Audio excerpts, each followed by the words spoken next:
Ninth grade, this is Mr. James. This is our video just for Tuesday. Now on Thursday, we actually won't have anything. Thursday will be a day to give you guys time to turn in any last minute things for this week, and then we'll be off on Friday. So actually for our class, ninth grade Bible, this will be the only day we have work. So it's a video and it will be some homework to go along with what we're talking about. Now, we previously looked at John 7. We looked at, let me just pull all of this up, the division that Jesus was causing. So remember, we watched those videos last week. Today we're going to continue. We're looking at what happens after the feast that Jesus participated in, that he snuck away to, and we'll get started. So our memory verse this week is going to be John 8:31 through 32, which says, "To the Jews who had believed him, Jesus said, 'If you hold to my teaching, you are really my disciples. Then you will know the truth, and the truth will set you free.'" So again, this is our memory verse this week. Please remember to send a video to my WhatsApp. Posted all my information in Google Classroom. Send it on Thursday this week, so Friday we won't have any classes due to the holiday. So just as we're getting started with everything, let's begin to just set the stage. So if we look back, we see that Jesus had finished one of the hardest days in his early earthly ministry. In our previous two lessons, we saw him attacked, abused, and accused of everything from deceiving people to being possessed by a demon. At last, night had fallen, and it was time to rest. John 7:53 says that every man went to his own house. Now, throughout this lesson, we'll have a few questions that I'll be asking you. Remember, anything highlighted in yellow, please write that down in your notes. If you see something like this that's highlighted and it's a question, write down the question and take some time to answer it. I'd love to see what you have to say. So, where did Jesus go? Where could he rest his weary and tired body and find comfort for his lonely soul in this moment? Because no one knew what he was feeling except for Jesus. Now, in the first 11 verses of chapter 8, we see a very important characteristic of Jesus at this time. We see his wisdom. So let's look a little bit more at Jesus' wisdom. Now, Jesus was an early riser. We see all of this in chapter 8, verses 1 through 11. So let's just pull that up. So I'll start actually chapter 7, verse 53. "Then they all went home, but Jesus went to the Mount of Olives.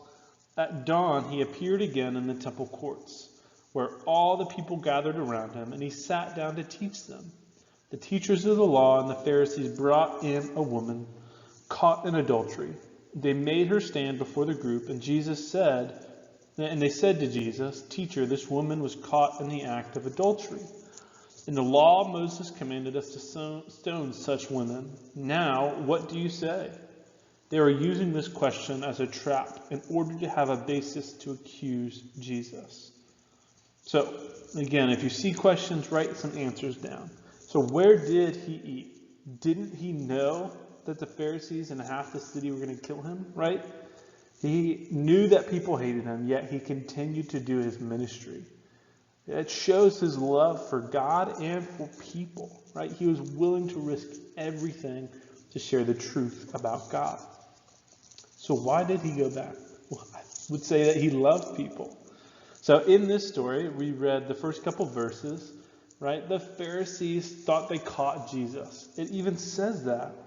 They were using this question in verse 6 as a trap in order to have a basis to accuse him. But 6 through 8, Jesus bent down and started to write on the ground with his finger. When they kept on questioning him, he straightened up and said to them, 'Let anyone who is without sin be the first to throw a stone at her.' Again, he stooped down and wrote on the ground. At this, those who had heard began to go away one at a time. the older ones first, until Jesus was left with the woman still standing there. Jesus straightened up and asked her, "Woman, where are they?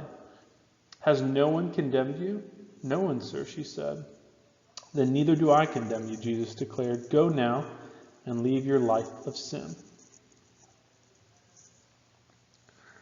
So the Pharisees, they had planned this trap. They could not actually accuse him of anything because he didn't do anything wrong. So they decided to try and trap him, as we see in this story. They would try to catch him in error so that they would have a reason to crucify him. So the Pharisees, they bring this woman who had been caught in the very act of committing adultery. If he said that the woman should be stoned, he would clearly violate his own mission of showing mercy and the end all speculation of his being the Messiah. On the other hand, though, if he said that she could go free, he would contradict the law of Moses and could therefore be accused of sin. The Pharisees thought they had it planned out perfectly. You might also want to see here that the Pharisees were insisting on enforcing only partial judgment.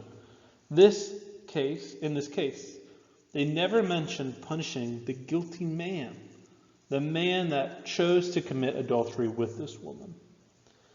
So the answer, Jesus showed his wisdom as he answered the Pharisees. First, he acted very relaxed, nonchalant. He even stooped down, wrote on the ground. He was unconcerned about the whole thing. When the Pharisees continued to question him, he finally stood and said, in essence, "Yes, go ahead and stone her. And let the person who has not sinned throw the first stone." Because he knew that none of them could say that they were without sin. Remember that this incident happened in front of a group of people. Jesus had been in the middle of delivering a teaching or a sermon to the people when the Pharisees interrupted him, trying to trap him. The audience was listening to the Pharisees as they tried to trap Jesus.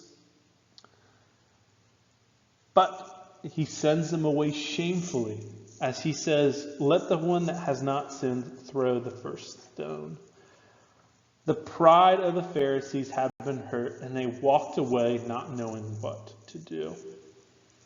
Now, 8 times the Pharisees spoke, and 8 times they revealed how ignorant or stupid they were at the following points. Ignorance is not knowing something or not understanding. So, this is from verses 13 to 57. So we'll be looking at each of those. So they first showed their ignorance of his truthfulness, right? In verse 13, the Pharisees accused Jesus of lying about who he was, but Jesus replied that he was not alone in claiming to be the Messiah. In verse 17, he reminded them about the testimony of the 2 men that it had been accepted in the temple court as accurate. They then showed his ignorance of his father. The Pharisees thought that when Jesus referred to his father, they meant Mary's husband, Joseph, who was dead. They treated this answer like a big joke because they knew his father was nothing special. But in reality, they were understanding he was referring to God. Number 3, their ignorance of his destiny. When Christ said that he was going to go away, they did not follow. They could not follow. The Pharisees asked, will he kill himself? The phrase, "I will go away," literally means, "I withdraw myself." They didn't understand what was to come when it came to his destiny.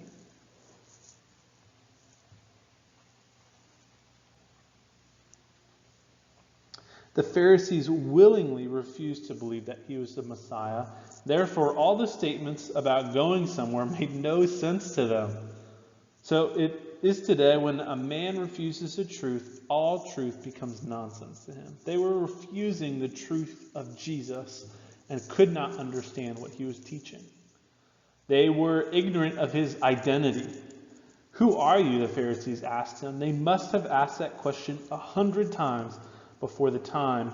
However, this time before However, Jesus didn't even bother to answer them except to say that he had told them before and nothing had changed. They didn't know who he was as the Son of God. They were ignorant of their own history, sadly. Jesus had just said, "The truth shall make you free." Some people believe that Jesus was referring to the old Roman customs when he made this statement. But the Pharisees' ignorance once more surfaced as they replied, "Why do we need to be freed? We were never in bondage." What a lie. What a false understanding. They knew that their forefathers had been slaves in Egypt, if we remember, for 430 years. They knew that their nation had fallen to the Babylonians, the Assyrians, 600 years earlier, and at that very moment they knew that they were in bondage to Rome. Yet they said that they had never been in bondage. That's just the way sin is. It blinds one to obvious truths and causes him to contradict the reality in favor of believing the unbelievable and false. They were also ignorant of his character. In verse 48, the Pharisees called Jesus a Samaritan. No doubt they meant this accusation to be a cruel mockery of his love and compassion for all men and women, even of the hated Samaritans, who the Pharisees were referring to this 2-day stay in synagogue. And they were ignorant of his greatness. Number 7. Jesus had said that the one who obeyed his word would never see death. This statement was just too much for the Pharisees. Surely he is demon-possessed, they thought. Even Abraham had died. Why does this crackpot, they said, think he is? Who is he? They then asked if he believed he was greater than their forefather, their reverend father Abraham. Little did they know or realize that he existed long before Abraham was ever born. And they were ignorant of his eternality, his being eternal. Jesus claimed to have lived before Abraham. He said plainly, "Abraham rejoiced to see my day." Now we have him, they thought. What jokes. He thinks that he knew Abraham. Now, but we see in the beginning, right, we know that Jesus and God are one. They are part of the Trinity. They thought that they were making a fool of him, when actually they were only revealing their own foolishness. So the outcome. Well, John 8:58 through 59. Let's read it very shortly. "Very truly I tell you," Jesus answered, "before Abraham was born, I am." At this, they picked up stones to throw at him, but Jesus hid himself, slipping away from the temple grounds. The phrase "before Abraham was, I am" is not correct. It doesn't sound right. Jesus mixed the past tense with the present in his sentence, yet the statement made full sense. How long before Jesus' life did Abraham live? It was nearly 2,000 years before Jesus came to earth that Abraham was alive. Therefore, Jesus was saying 2,000 years ago, I am. Now, what was Jesus claiming when he said this answer? Well, Jesus knew exactly what he was saying. He used the very name of God, I am, which is the name of God that was used when he revealed himself to Moses. Jesus claimed to be the God of Moses, and he was claiming to be eternal. In essence, he said 2,000 years ago, I am right now. Now, we have to realize that with God, there is no time. Jesus was both 2,000 years in the past and 2,000 years in the future, all at the same time.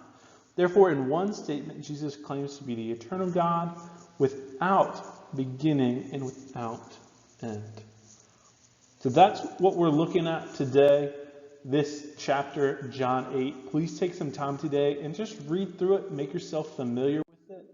The gospel we see is the fall with the Pharisees and their pride and their sin, but redemption that would come through what Jesus was about to do, as he was willing in his great love for people to die on the cross. I'll post some homework along with all this stuff. I hope you guys have a great day. If you have any questions, let me know. But hopefully see you guys soon. Bye, guys.